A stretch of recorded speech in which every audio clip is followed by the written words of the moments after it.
Naku, ay susunod sa pagpapatay yang driver na yan. Sabi ni Tolitz Melomida, opo, may kinalaman niyang driver na yan.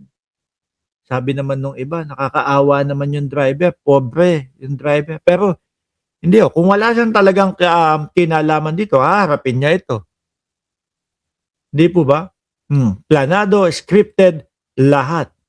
At ang direktiba rin po ni PNP Chief Nartates na ang CIDG na yung magte-take over hulo sa kaso para nga po mas mapabilis yung daloy ng investigasyon dahil nga po ang CIDG ay meron tinatawag na subpoena power. Samantala kung maaalala nga ho ninyo sa initial kasi nga investigasyon ay nagpaiwan umano sa driver itong si dating Yusek Cabral at makalipas ang ilang oras nung balikan niya wala na huron. Nandun na, nasa baba na daw. Ulitin ho natin mga kababayan, nakikiramay po tayo doon sa pamilya ni Yusek Cabral. Kaya lang po, hindi lang po talaga natin maiiwasan na pag-usapan at matalakay po dahil politika yung lagi natin, araw-araw natin pinag-uusapan po eh. At nasasangkot po si Yusek Cabral sa isang malaking eskandalo sa Pilipinas po. Yan po yung mga ghost project. Billion po yung pera o pondo ng bayan na nawawala po. Cabral, kaya nagpahingi na po siya ng tulong sa mga otoridad para po maghanap. Doon nga po nakita yung wala ng buhay na katawan itong si dating Yusek Cabral. Ito, yan. Di ba? Sinabi na. Di ba? Ngayon, sabi ni Amor Robles, nakapagtataka bakit yung cellphone ibinigay ng mga kapulisan sa pamilya. At ang balita ko nga ho dyan, mga boss chief mo, sir, asan ba yun? Mukhang nasibak, no? Mukhang nasibak yung pulis. Asan ba yun? Ito na ba yun? Ito, SILG.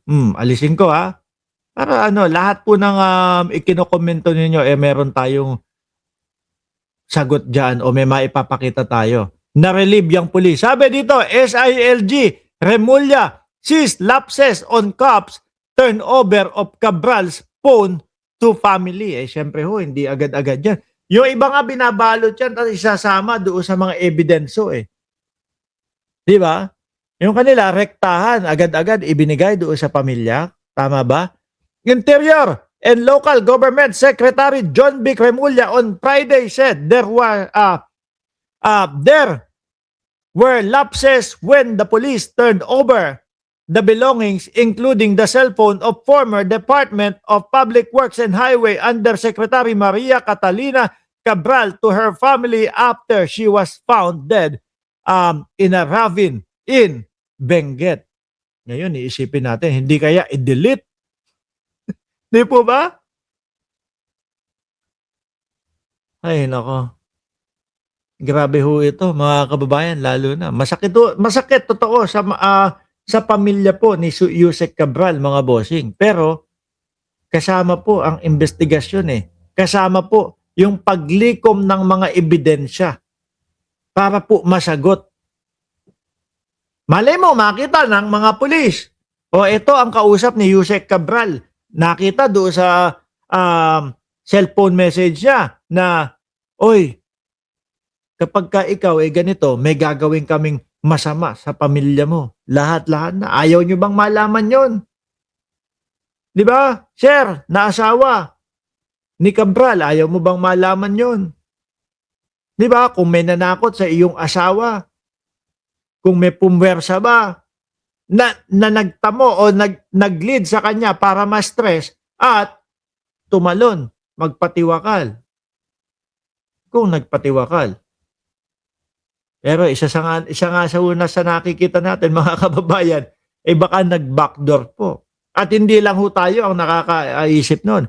Pati po si Senator Kiko Pangilinan.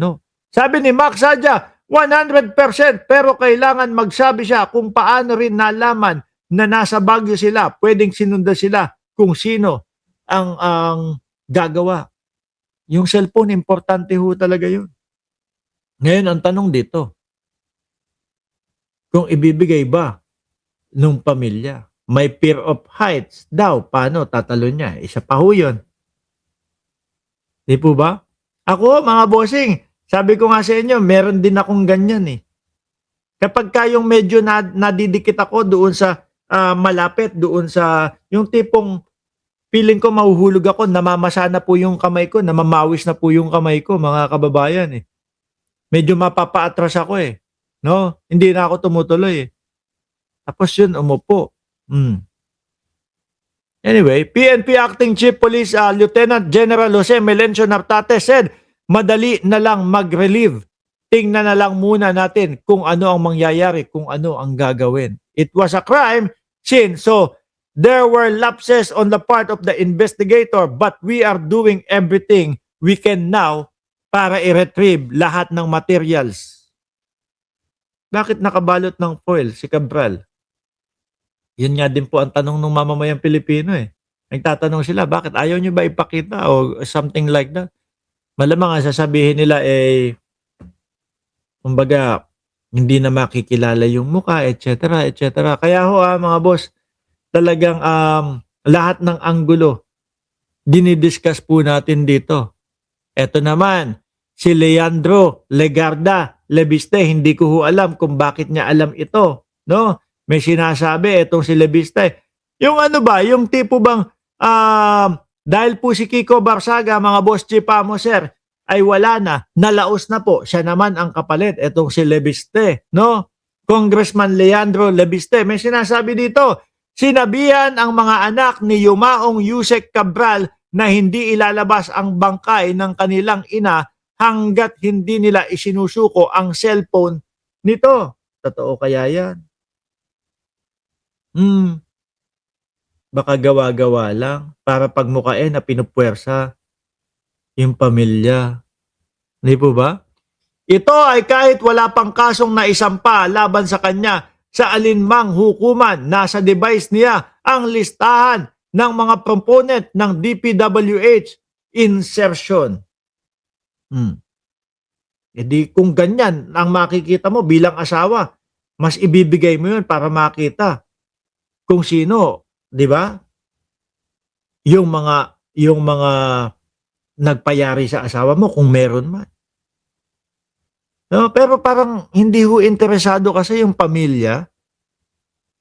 Parang hindi po interesado yung pamilya ni Cabral ho, mga kababayan, na i-autopsy pa at baka may makitang foul play, wala man pong bakas doon sa physical outside ng kanyang katawan, pero baka sa kalooban. May pinainom ng pampaantok, 2 pampaantok ang pinainom upang sa ganon, pag pinaupo sa gilid-giliran ng bundok, mahulog na lang ng kusa. Hinay. Di ba? Ulitin ho natin, mga boss Chipamo sir, ito po ay tinitingnan lang po natin yung mga bawat anggulo at hindi po natin sinasabi na ganun po talaga ang kanilang ginawa.